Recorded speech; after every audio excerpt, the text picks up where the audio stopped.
All right, Aaron Warner here, and really excited to have this conversation today with my good friend Don Rooker, who is the COO of Envision Optometry out in San Diego. So, Don, thanks for joining us. Give us a little bit of background about yourself. Started with Envision about 19 years ago when Mick had his practice in Claremont, and there was just three of us running a small little practice on the fifth floor of the medical arts building. And all these years later, we've gone through several practice acquisitions, and in the office that we're in now, which is this 8,000 square foot, really great location that we're in Bakersfield, and I'm really excited to be a part of the organization. Still proud to this day to be a part of what we're doing as we continue to grow. So, and our growth is probably what leads us right into this conversation about this platform that we're going to be talking about. Oh, very cool. So you've gone along and you referenced Mick, so that's Dr. Mick Kling for those who know him. Started small, and now you guys are the big game in town, and lots of different opportunities, lots of different ups and downs, I'm sure. But what's your role? What do you do as COO for the practice? What exactly kind of do you focus on? Really, that entails the operations of the business. So the doctors tend to take on a real clinical role and make sure that we're managing the clinic. Our kind of eye hospital, and making all the decisions clinically about how we're treating patients. And then I sort of work on the business details and just make sure that the operations of what we're doing are sound. So that can be everything from just overseeing the HR department and overseeing all the heads of the department to technology we're bringing in, and just making sure that everything on the business side, is flowing well. Gotcha. So I imagine that the responsibility of managing the team falls on your shoulders. Yes, for sure. Heavy-handed when it comes to being a part of the team organization, for sure. Gotcha. Well, that's really what we wanted to dive into today, because you've got a really unique way that you engage your team through in multiple generations. I know you've got lots of different ages that work for you, but that you keep it fun, exciting, but also focused, and that's challenging to do. Walk us through what you do, how you set that up, and how you get them to engage.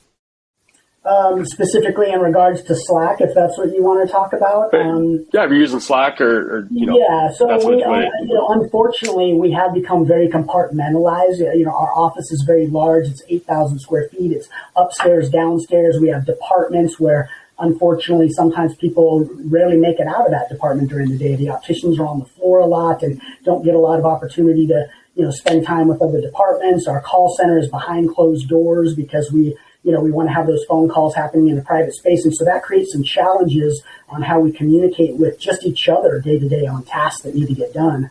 So one of the ways that we have experimented with is platforms throughout the years, starting with, AOL back in the day, and using, simple, platforms to communicate. But right now what we're using is a program called Slack. It's a communication platform. There's great things about it. There's bad things about it, like with any program. And we sort of take the good with the bad and kind of mold it to make our own. And so we're using Slack as sort of an intra and inter communication between departments and within departments. Gotcha. So everybody has their own Slack handle and their own Slack profile, right? Is that something that's on, do they each have iPads or computers, or do you let them have their cell phones? It's all how do they communicate? Mainly on the desktops, but you can have it on your mobile device should you choose to also want to be connected in that way, in or out of the office. And everybody's got their own handle, so you can communicate one-on-one individually, or even create a group, a chat, between certain people. And we've experimented with small channels, large channels, and, we've sort of landed on what we're using right now, which is kind of a 2-channel system, which is we have a public and a private channel for kind of each department. And the idea is that, let's say opticians, there might be some things that they need to discuss amongst themselves with patient care that don't really require a lot of input from the call center, let's say, or from the technicians. So they have a private channel that they are all a part of that, you have to sort of be invited to, where they can kind of have those kind of safe one-on-one conversations about what's going on in the department. But then we have a public optical channel as well, so that everybody in the office, if they have a question for the opticians and they're unable to literally get up and go walk over there, can kind of post on that public channel, and the opticians also see that so they can help answer those questions. And that came through very recently, because what we did have for a while was like every variable and every combination you could have of opticians and techs and call center, and it just got out of control. And that's sort of the bad thing with Slack sometimes, is that it can be a time suck. If you let it get too out of control and you have too many social channels, which, sometimes are fun to have, then, you're literally just, like all social media, you're kind of glued to your Slack all day long trying to figure out how to make sense of all this communication going on. So it does require a little bit of moderation, maybe a little bit of thinking through before you launch it, to make sure that it's not going to be that time suck. You want it to be efficient and, proficient. So that's kind of how we're using it right now. So I like that. So you've got each department, so the billing, the optical, your techs, maybe your doctors, have just people in that department channel, but then an open channel where cross department they can ask questions and engage. And my guess is get answers pretty quickly. Yeah, that's actually one of the nice things about it. I mean, it's not a perfect platform, but if you compare it to something like email, it's a much more immediate type of communication. So, you pose a question, within sometimes seconds, sometimes minutes, certainly that day, someone's able to get to a platform like their desktop and answer that question. So as far as day-to-day operations go, it's really a good platform for that type of communication. If you're working on a larger project, or you need something to be followed up on in maybe a longer time frame, then we still utilize email, because those things are something where the communication is a little bit different. Maybe you're not looking for an answer that day. You're tracking some progress of a project, and so email still comes in handy. But for the day-to-day operations and the things where you want answers in a much more immediate sense, it's a great way to get those answers that day. Nice. How do you, and I'm leading this because I've heard the answer, but sometimes right now in the culture where we're a couple staff members short and everybody's got a little anxiety going on, how do you maintain culture? How do you use Slack to really keep the vibe and the energy up in your guys' office? We do have a social channel actually in our Slack, and it's really meant for like, hey, there's lots of information going on here, but like, you want to post a funny TikTok or a video of your cat, or just talk about a cool place that you ate. We do have a social channel. And so we do provide some outlet for people to have some fun on it too, the way that you would in a normal day-to-day conversation with people, where you go get up out of your chair and go walk to another person. And sometimes that conversation is going to be about work, and sometimes you're just chit-chatting. So Slack can be utilized the same way. Like I mentioned before, there was a point where we had a TikTok channel and a Food Network channel and a social channel, and et cetera, and it just got out of control. And so we thought, you know what? Yes, we want to have that. Thank you for bringing some lightness and some levity to the work that we do too, but it needs to be moderated. And so that's again that balance of like, let's have it on there, let's have some fun, but let's not let it get out of control.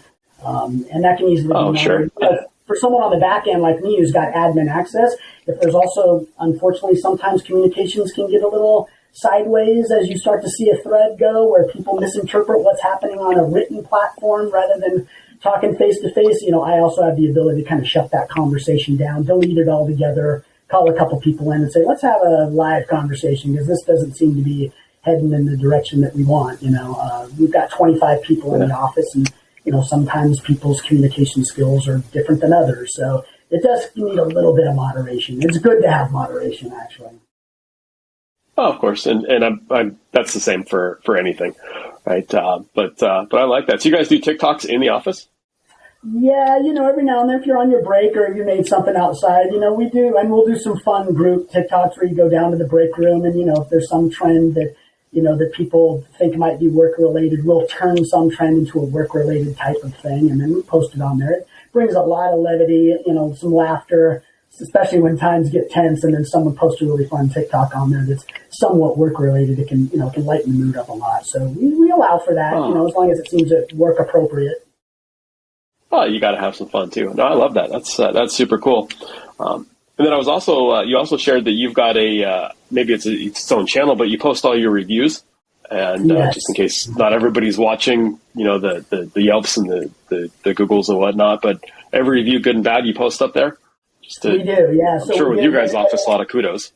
Yeah, thank you. I mean, we do get a lot of good reviews. We get bad reviews like everyone does too, and we like to address those things. And so we throw that out in a public forum and give everybody a chance to just kind of comment. Obviously people who might have been involved in that interaction, let's say if it is a bad review, have an opportunity to just kind of explain what's going on. We don't use it as any kind of punitive type of review system. It's just more informational. Like even a bad review for us is a learning experience, and so we can utilize that channel as just a public space to talk about it. And of course, it's great when we get a lot of good feedback to throw that up on there. And sometimes doctors and staff are called out on those reviews in a good way, and it's great for them to get some recognition. So we do that. We also have like a supply channel. So like, for instance, I might say, I need a pen, order me more pens. And then, someone else in another office is like, we got box of pens in here, So just, again, another way for us not to be wasting money by, throwing stuff out on a channel that everybody can either say, yep, we're out, let's get those, or no, come down to my office and I can hook you up with a box of pens. Supply channel, review channel, a social channel, the public and private channels of each department. And that's kind of what we've whittled it down to. At one point in time, we probably had 20 or 30 channels, and eventually we're like, it's out of control. Let's make it the basics, but still keep some relevant stuff in there outside of public and private channels. And then, of course, a social channel where it's fun to every now and then get back to your desk after a long encounter with the patient and have some little social thing up there that's fun that you can, look at for 30 seconds. No, I love that. I think that the private and social for each of the or private and public for each of the departments is genius. And just to help with communication, someone once told me that whether you're a team of two in a relationship or marriage, or you're an organization of 10,000, the number one problem is communication. And Dr. seems like this is one of the. Yeah, absolutely. And we've been experimenting with how to communicate better in the office since the early days. And funny little anecdote, when we were in that early Claremont office, and there was just three of us in the office, one optician, him and me, there was only one business office in there. And so he and I had to share an office. And our desks were literally back to back. I mean, the chairs could practically touch. And there would be days when we would just be communicating through AOL. We didn't even talk to each other sitting 6 inches from each other. We thought the better way to communicate, especially on a stressful day, is just to throw the information out there in a nice written way and let him get back to me in however he wants to respond. Because, sharing an office and working around each other all day, eventually you just get sick of each other. So we even found that back then it was a great way to communicate, some digital platform to be on. So we've obviously evolved since then, but it's been, some sort of digital communication has been a part of our MO for a long time. Oh, I like that. So what would you, an office that's not using a system like this right now, and I know there are multiple out there, and Slack is fantastic. We use that for work. We use it at Vision Source to communicate. How would you encourage an office to start? Like what's the steps to get going? First of all, make sure you need it, because some offices are small enough and the space is small enough that you might not need it. You might be able to turn to the person right next to you and have a conversation. Of course, that face-to-face interaction is always, in my opinion, one of the best ways to communicate with somebody. But if you feel like you're in a space where you need to have some form of that kind of communication, or to be honest, just if you want to track a conversation, things get said, someone might ask you to do something, you forget about it, just to have a reminder for yourself to be able to go back, and you can pin things in your own conversation to be like, you know what, I'm going to get to this tomorrow, but I'm probably going to forget tomorrow, so I can pin this to remind me tomorrow to do this action. I think that it's a great tool to have. So if you find yourself in that need of either big like us, where communication is a real issue, or even if you just feel like you need to have some kind of reminder that's different than just face-to-face conversation, you gotta just you just have to start with something. So I would encourage people to just go online, look at some of the communication tools out there. If you use Microsoft Office products, you might even use something like Teams or something like that. But we've just felt like Slack is a really slick and easy, user-friendly kind of platform. So that's why, even though we are on Microsoft, we tend to use Slack over Teams, just because of its ease of use and ease of setup. It's free, by the way, too, so there's really no barrier for you to get into it, other than there's some limitations about storage and how far back you can track your communications on the free platform. But it's super easy. You download a little app either onto your desktop or your phone, and literally you could be starting that day. You create your first channel and you're off and running. So there's no barriers on the cost. There's really no barriers on how user friendly it is. It's just a matter of like, do you want this form of communication? And if you do, for us at least right now, Slack is kind of the pinnacle of the communication platforms that we've tried.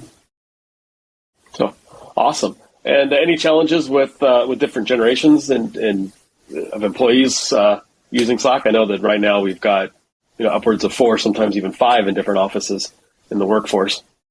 Luckily, I would Good say adoption? no, because like you guys, we're a fairly high tech business to begin with. The tools we're using in the pre-test room are all based on using some kind of technology. In our optical, we use a lot of technology. Most of the people that work in our call center are using some kind of software program. Of course, the conversion to EHR years ago got us all thinking about moving into a more digital space. So I would say, even old guys like me can embrace technology, and I found that it was not hard to learn. It was something that made my life a little bit easier too, especially for the position I'm in, kind of trying to oversee it all. And so no, I haven't seen a real generational gap when it came to using this particular technology. Maybe that's in part to, if you take a job with us, you have to dive headfirst into a big digital world that we live in anyway. There's no escaping it. Right. So last question that really caught, or I just thought of, you guys are very innovative in your practice, and you're always implementing new systems, new processes. Do you use this as a way to help monitor and encourage the adoption of whatever new system and process you're implementing? Is it a way to track engagement from your team or encourage engagement? Keep it front of mind. Yeah, it is. You mentioned the review channel, which was a great way to kind of keep our eye on the business and maybe doctors and staff getting called out. And so that's very encouraging. And we've also, separate than that, like for instance, we've just implemented NeuroLens into our practice. And NeuroLens is something, it's very expensive to bring into the practice, and it's also very expensive for the patients to buy. And we're trying to communicate a lot about that to make sure that we're setting it up right, that we're saying the right things, that we're making sure that there's some good traction with the patients and that they're not having buyer's remorse. And so we have started to track every NeuroLens we sell. In our optical channel, we will mention which doctor did it, which optician worked with them, which technician had this conversation. And as we start to see that get posted over and over, like, God, today we did 6 of them. Like, how's that possible that we did 6 NeuroLenses? We use that as not only a way to just highlight that we're doing it, but then go, you know what, I'm going to go talk to that doctor because she's 5 out of the 6 that I saw today. Be like, what are you saying in the room? Because whatever you're doing is working, and we need all the other doctors on board, or an optician. Again, we're looking for trends like that. And so, yes, we are using it as a way to kind of track what we're doing, encourage what we're doing, and then sometimes even find, well, what's the trend there? Why is that doctor doing so many NeuroLenses, or that optician selling so many NeuroLenses?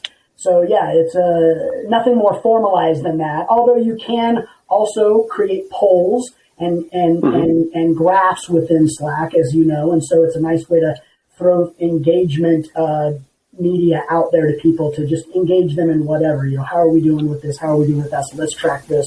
Let's track that. So there's so many other things that we're not even talking about Slack that people can look up on their own that are actually specifically designed for just what you're saying, more engagement over whatever, a charting of something or a graph of something.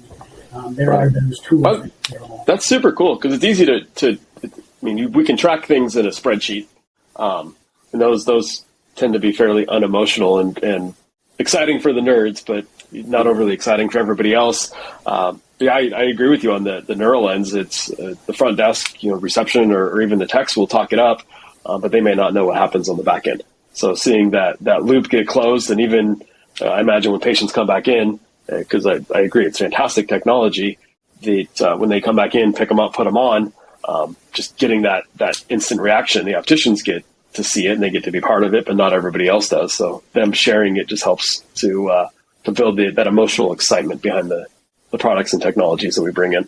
Absolutely. And it's real time too. Like I said, if we see a trend happening during the day and someone's posting that and we're just like, what is going on today? We might want to actually get to the bottom of that day, find out again, what's the script you're using? Let's not wait till next month to reanalyze what we did or didn't do well. Let's analyze it today and make changes tonight and start doing it that way tomorrow. And so it is a good way to have a little bit more real-time data that you can use to make real-time changes and not wait till so long after the fact until, you might forget at that point too, like what the doctor themselves might not even know what kind of a role they were on and not remember what they were doing. So we like that sort of real-time engagement.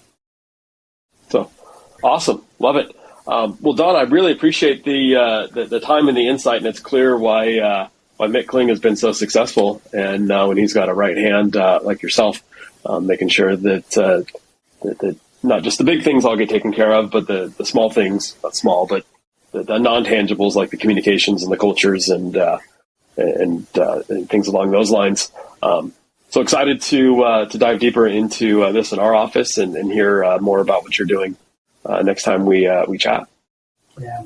Thank you for that. Yeah, it's easy being an implementer when you got a good visionary, and Mick's always been a good visionary, as you are, as many people in the vision source world are, and it's just so it's easy to just help follow those ideas through, and that's that's part of my role, and it gets me excited too. I mean, my role's changed over all these years, and every time we develop something new, it's a nice reset for me, and sometimes again maybe an easier way to do it, and we're always looking for ways to work smarter, right? Absolutely. Awesome. I appreciate it. Thanks, Don. Thank you.